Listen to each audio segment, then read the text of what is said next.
Potash की फसलों में क्या कार्य होते हैं और इसकी कमी हो जाने पर फसलों में क्या क्या लक्षण दिखाई देते हैं।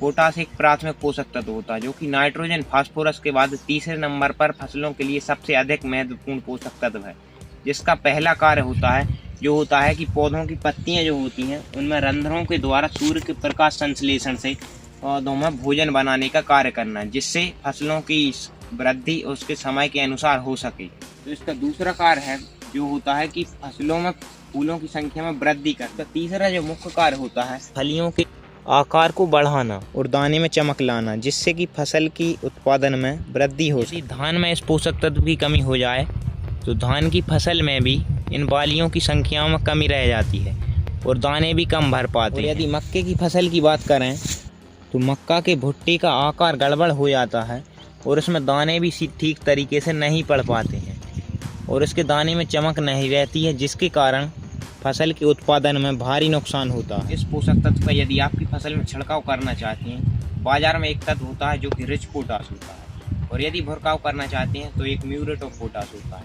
जिसका आप आपकी फसल में उपयोग करके फसल में इस पोषक तत्व का संतुलन बना सकते हैं और आपकी फसल की पूर्णतः सुरक्षा कर सकते हैं। आपकी फसल में जिस भी पोषक तत्व की कमी हो तो कमेंट में बताएं, मैं उसकी वीडियो शीघ्र ही लाने की कोशिश करूँगा। तो धन्यवाद।